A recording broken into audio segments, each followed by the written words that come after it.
ಯಶ್ ತಾಯಿ ಪುಷ್ಪಾ ಸೈಟ್ ಜಟಾಪಟಿ ಕೇಸ್ಗೆ ಇದೀಗ ಟ್ವಿಸ್ಟ್ ಸಿಕ್ಕಿದೆ. ಕಳೆದ ಕೆಲ ದಿನಗಳಿಂದ ಏನಾಗ್ತಿದೆ ಅನ್ನೋದನ್ನ ಗಮನಿಸ್ತಾ ಇದ್ದೀವಿ. ಸೈಟ್ ವಿಚಾರಕ್ಕೆ ಸಂಬಂಧಪಟ್ಟಂತೆ ಯಶ್ ಮತ್ತು ದೇವರಾಜ್ ಅವರ ನಡುವೆ, ಯಶ್ ಅವರ ತಾಯಿ ಮತ್ತು ದೇವರಾಜ್ ಅವರ ನಡುವೆ ಇನ್ನು ಅಧಿಕಾರಿಗಳಿಂದ ಒಂದೇ ಸೈಟ್ ಇಬ್ಬರ ಹೆಸರಿಗೆ ದಾಖಲಾಯ್ತಾ ಅನ್ನೋ ಪ್ರಶ್ನೆ. ಅಧಿಕಾರಿಗಳ ಗೋಲ್ಮಾಲ್ನಿಂದಲೇ ಈ ಒಂದು ಗಲಾಟೆ ಸೃಷ್ಟಿಯಾಯ್ತಾ, ಗೊಂದಲ ಸೃಷ್ಟಿಯಾಯ್ತಾ? TV9 ಬಳಿ ಇದೆ ಪುಷ್ಪಾ ಮತ್ತು ದೇವರಾಜ್ಗೆ ಸೇರಿದ ದಾಖಲೆ. ಹಾಸನದ ವಿದ್ಯಾನಗರದಲ್ಲಿರುವಂತಹ ನಿವೇಶನಕ್ಕೆ 2 ದಾಖಲೆಯನ್ನ ಸೃಷ್ಟಿ ಮಾಡಿದ್ದಾರೆ.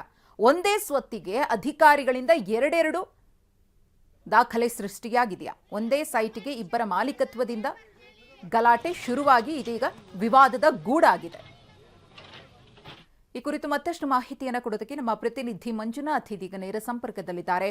ಮಂಜುನಾಥ್, ಅಧಿಕಾರಿಗಳ ಎಡವಟ್ಟಿನಿಂದ ಈ ಸೈಟ್ ವಿಚಾರ ಇದೀಗ ಗೊಂದಲದ ಗೂಡಾಯ್ತಾ ಅಂತ?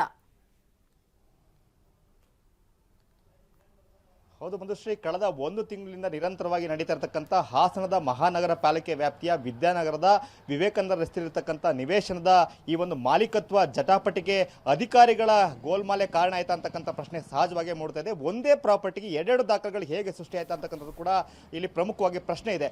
ಮಧುಶ್ರೀ, ನಾನು ಇಲ್ಲೇ ತೋರಿಸ್ತಾ ಹೋಗ್ತೀನಿ. ಇಲ್ಲಿ ಈ ಸೈಟ್ ಪಕ್ಕದಲ್ಲಿ ನಾವಿದ್ದೀವಿ. ಇದೇ ಒಂದು ನಿವೇಶನ ಇದು. ಈ ನಿವೇಶನದ ಪ್ರಕಾರ ಪುಷ್ಪಾ ಅವರ ಬಳಿ ದಾಖಲೆಗಳಿರ್ತಕ್ಕಂಥ ದಾಖಲೆಗಳ ಪ್ರಕಾರ ಇದು survey number 97/27ರ A1 A1 B1 ಅಂತಕ್ಕಂಥ ಪ್ರಾಪರ್ಟಿ. ಪುಷ್ಪಾ ಅವರ ಖಾತೆ ಸಂಖ್ಯೆ ಬಂದು 450. ಅದೇ ದೇವರಾಜ್ ಅವರ ಸರ್ವೆ ನಂಬರ್ ಕೂಡ 97/27 A1 A1 A1 A2 ಅಂತಕ್ಕಂಥ ಪ್ರಾಪರ್ಟಿ ಅವ್ರದ್ದು. ಅವರ ಖಾತೆ ನಂಬರು 1272. ಅಂದರೆ ಒಂದೇ ಪ್ರಾಪರ್ಟಿ. ಈ ಪುಷ್ಪಾ ಅವ್ರ ಬಳಿ ಇರ್ತಕ್ಕಂಥ ದಾಖಲೆಗಳ ಪ್ರಕಾರ ಖಾತೆ ನಂಬರು 450, ದೇವರಾಜ್ ಅವ್ರ ಬಳಿ ಇರ್ತಕ್ಕಂಥ ದಾಖಲೆಗಳ ಪ್ರಕಾರ ಖಾತೆ ನಂಬರ್ 1272. ಹಾಗೇನೆ ಇವರ ಈ ಸ್ವತ್ತು ನಂಬರೇ ಬೇರೆ ಇದೆ, ಅವರ ಈ ಸ್ವತ್ತು ನಂಬರೇ ಬೇರೆ ಇದೆ. ಇದು 1982ರಲ್ಲಿ KP ಶ್ರೀಮತಿ ಅಂತಕ್ಕಂಥವ್ರು ಖರೀದಿ ಮಾಡಿರ್ತಕ್ಕಂಥ ಪ್ರಾಪರ್ಟಿ. ನಂತರ ಅದು ಗಿರೀಶ್ ಅಂತಕ್ಕಂಥವ್ರು ಹೋಗುತ್ತೆ. ಗಿರೀಶ್ ಅವರಿಂದ 2020ನೇ ಇಸ್ವಿನಲ್ಲಿ ಪುಷ್ಪಾ ಅವರು ಖರೀದಿ ಮಾಡ್ತಾರೆ. ಮತ್ತೆ ಚೆಕ್ ಬಂದಿ ಕೂಡ ಕಂಪ್ಲೀಟ್ ಡಿಫ್ರೆಂಟ್ ಇದೆ. ಪುಷ್ಪಾ ಅವರ ದಾಖಲೆ ಪ್ರಕಾರ ಏನು ಪಶ್ಚಿಮಕ್ಕೆ ಪುಷ್ಪಾ ಅವರ ಮನೆ ಅಂತ ತೋರಿಸಲಾಗಿದೆ ಅವರ ಸೇಲ್ ಡೀಡ್ನಲ್ಲಿ, ಪುಷ್ಪಾ ಅವರ ಸೇಲ್ ಡೀಡ್ನಲ್ಲಿ.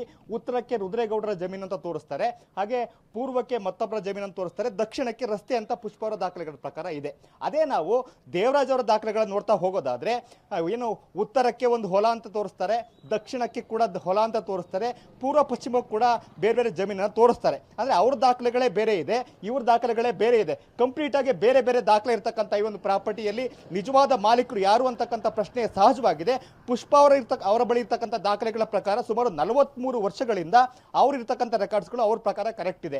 ಅದೇ ರೀತಿ ದೇವರಾಜ್ ಅವರು ಪ್ರೊಡ್ಯೂಸ್ ಮಾಡ್ತಕ್ಕಂಥ ದಾಖಲೆಗಳ ಪ್ರಕಾರ ಕೂಡ ಅವ್ರು ಏನು 1965ನೇ ಇಸ್ವಿಯಲ್ಲಿ ಲಕ್ಷ್ಮಮ್ಮ ಅಂತಕ್ಕಂಥವ್ರು ಖರೀದಿ ಮಾಡಿದ್ರು, ಅದರ ನಂತರದಲ್ಲಿ ನಾವು ಯಾರಿಗೂ ಕೂಡ ಮಾರಾಟ ಮಾಡಿಲ್ಲ, ನಮ್ಮ ಬಳಿನ ದಾಖಲೆಗಳಿದಾವೆ ಅಂತಕ್ಕಂಥ ಅವ್ರ ವಾದವನ್ನು ಅವರು ಮಾಡ್ತಾರೆ.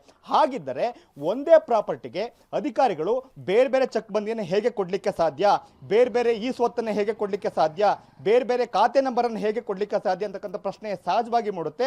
ಸೊ ಅದೇ ಕಾರಣದಿಂದಾಗಿ ಕಳೆದ 6 ವರ್ಷಗಳಿಂದ ಈ ಪ್ರಾಪರ್ಟಿಯ ಸ್ವಾಧೀನವನ್ನು ಏನು ಪುಷ್ಪಾ ಅವರು ಹೊಂದಿದ್ರು, ಕಾಂಪೌಂಡ್ ಅನ್ನು ಹಾಕೊಂಡಿದ್ರು, ಹಾಗಾಗಿ ಸ್ವತ್ತು ನಮ್ದು ಅಂತೇಳಿ ಅವರು ವಾದ ಮಾಡ್ತಾರೆ. ಆದರೆ ಅದಕ್ಕಿಂತ ಮುಂಚೆಯಿಂದನೂ ಕೂಡ ಈ ಒಂದು ಪ್ರಾಪರ್ಟಿ ನಮಗೆ ಸೇರಿದ್ದು ಅಂತಕ್ಕಂಥ ವಾದವನ್ನ ದೇವರಾಜ್ ಮಾಡ್ತಿದ್ದಾರೆ. ಹಾಗಾಗಿ ಇದು ನಿಜವಾಗಲೂ ಕೂಡ ಅಧಿಕಾರಿಗಳ ಗೋಲ್ಮಾಲ್ನಿಂದ ಅಥವಾ ಅಧಿಕಾರಿಗಳ ಎಡವಟ್ಟಿನಿಂದ ಆಗಿರ್ತಕ್ಕಂಥ ಒಂದು ಪ್ರಶ್ನೆ ಅಂತಕ್ಕಂಥ ಸಹಜವಾಗಿರ್ತಕ್ಕಂಥ ಗೊಂದಲ ಮೂಡ್ತಾ ಇರ್ತಕ್ಕಂಥದ್ದು. ಮಧುಶ್ರೀ, ಧನ್ಯವಾದ ಮಂಜುನಾಥ್ ತಮ್ಮ ಮಾಹಿತಿಗಾಗಿ.